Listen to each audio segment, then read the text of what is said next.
59J. Neck on 9. Let's go. Yeah.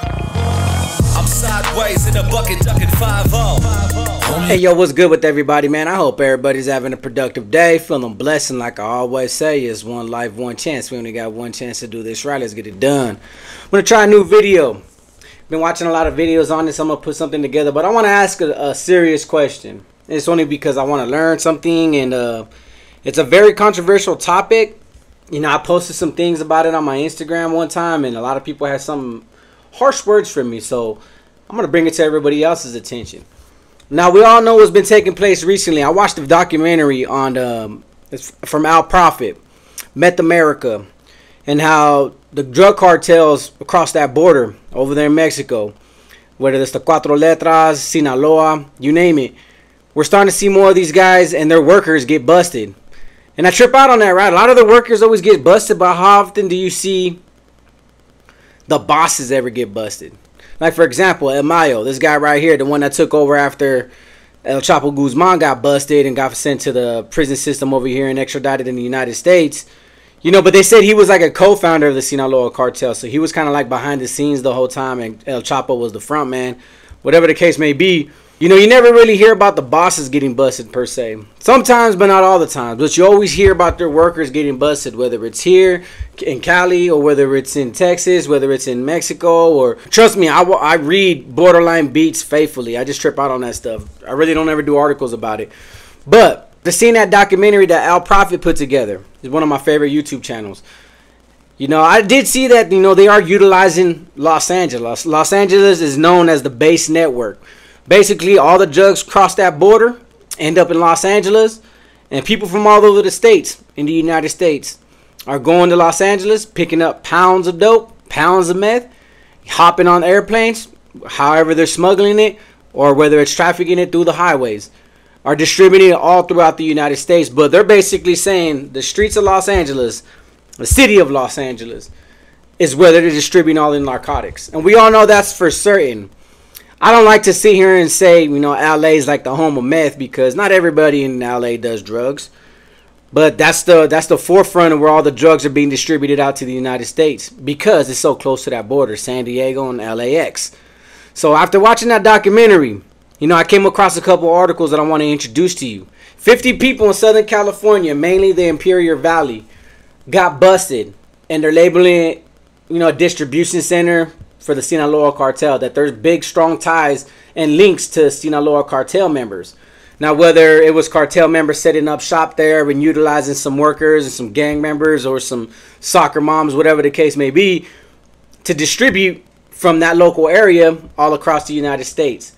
Guns, dope, fentanyl, you name it, money laundering was all taking place in the Imperial Valley. 700 pounds of meth were confiscated in the Imperial Valley area. We're talking about like San Diego, Los Angeles.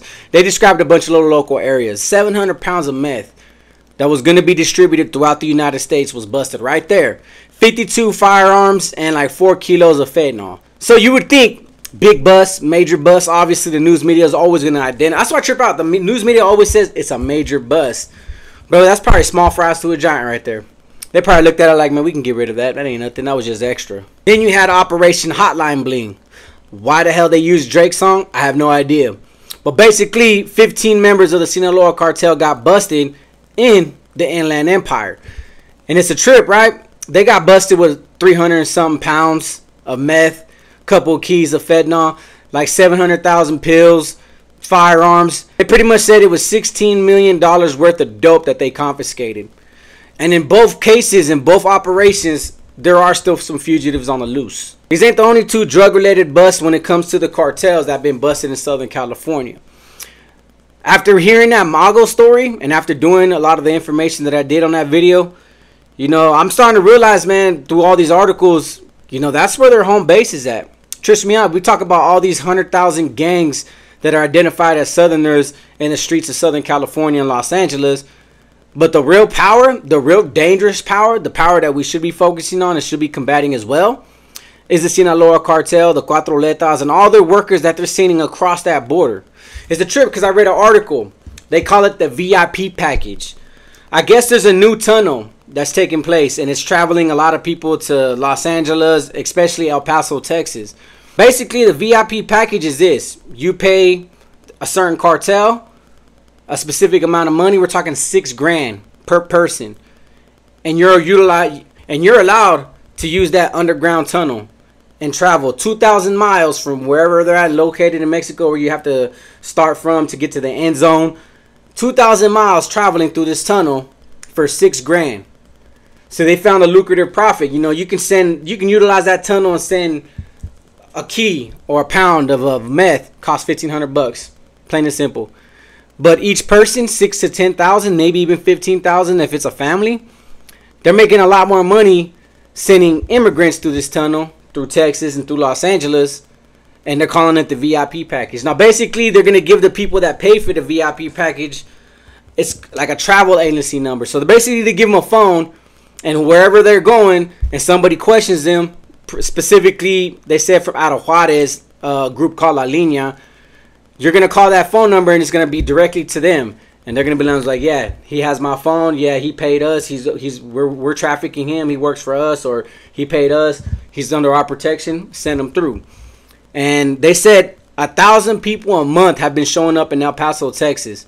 And they know about the tunnel. I don't know if they know exactly where the tunnel's location, but after seeing that, I'm like, bro, and reading all these articles when it comes to all these drug traffickings that are getting busted, including the one in Central Valley that I'm about to show you across the screen. It was called Operation Slow Ride. I was going to do a video about it months ago when it took place, but I waited to put something together real big.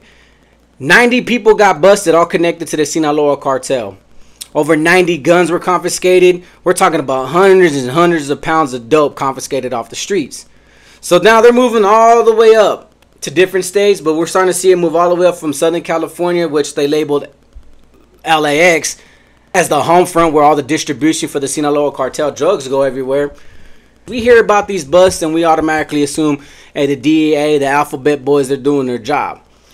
But El Mayo's been a fugitive for over 15 years from Chicago. I guess he has a federal indictment pending in Chicago because they say he's responsible for 80% of the cocaine coming to the United States, even though he's on his deathbed with diabetes. So he's going to probably pass away, give it to somebody, just like El Chapo made the El Chapitos, and all his sons brought them together and they become powerful and they get busted. Some get busted, some don't. El Mayo's been on the run forever, and they still don't know how to find this man. I watched a documentary about him.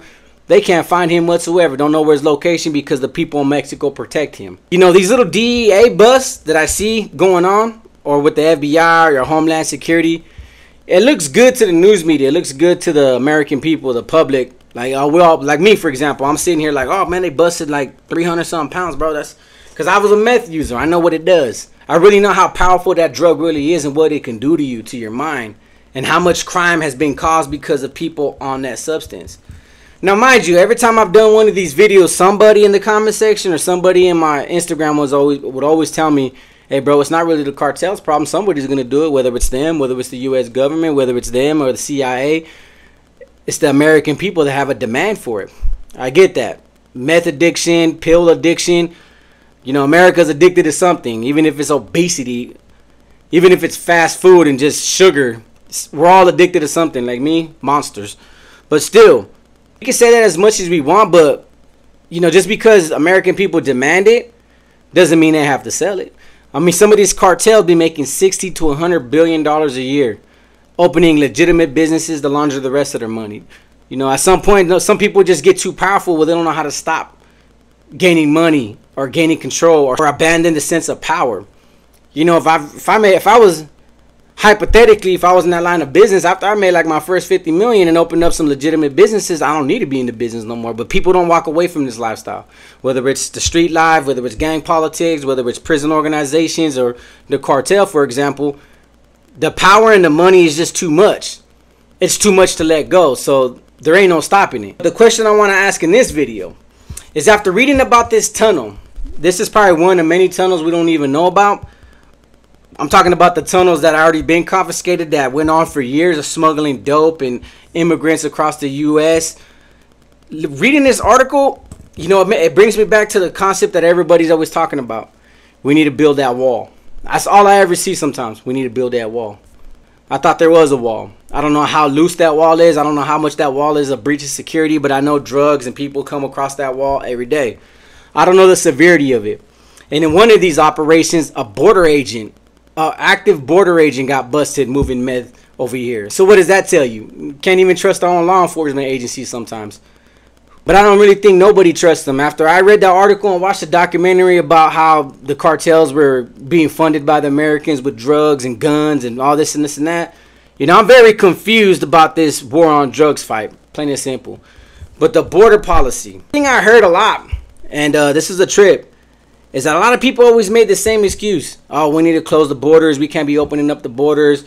None of these presidential administrations should be, you know, giving these dudes green cards and this and that because they're taking our jobs. Every time I hear that, bro, I get kind of offended and annoyed in a sense, because I also talked to somebody else that educated me on something. He said during the pandemic, because I wasn't out for the pandemic, he said during the pandemic and everybody was out for work and nobody was working, people got so lazy off unemployment and EDD and all this other stuff, whatever was going on during that time, is that when it was time to go back to work, people didn't want to go to work. People wanted to live on welfare or unemployment checks. People got real lazy to the point that they didn't want to work. Since I've been out 3 years, I've worked at a few places. I want to say like maybe 5 companies in the last 3 years. And I go to work every day with the intentions to get my job done. I'm there to work. I'm there to get paid for my work. Whether I do it good or whether I mess up, I still got to complete my assignment. So every day I walk out that door and I'm in work mode, my primary focus ain't on my phone, ain't on YouTube, ain't on Instagram. I got to go complete my assignment with no distractions. But I've been in workforces where people don't want to work. People are lazy. People try to find places to hide. You always have that one coworker that you got to look for him because you don't know where he's at or what he's doing. He's hiding behind the boxes or something, or he slow drags on the forklift. You name it. There's so many excuses for a lot of people. And then I'm on social media a lot, so I'm always on TikTok, and I do see a lot of people, oh, man, I can't wait to go home after my 8-hour shift working at Amazon for only $17 an hour. I see a lot of complaints, And one person said that, man, just American people didn't want to work. American people still don't want to work, which I find that hard to believe. I see a lot of people that want to work. But they always say, oh, these guys are coming over here and taking our jobs, all these illegal immigrants or these migrants, whatever the term people use. But we're talking about 1,000 people a month that got smuggled into El Paso, Texas, that they've been documenting crossing that border through that VIP tunnel, the VIP package tunnel. And it's a trip because a lot of people make that complaint. Every once in a while, I'll see something on, you know, the news or some article. I'm on Newsbreak articles, so I read a lot of stuff. I don't really, when I'm not watching TV or I'm not on social media, I read a lot of different articles. And a lot of people are just like real demanding of the next presidential administration to really shut down that border.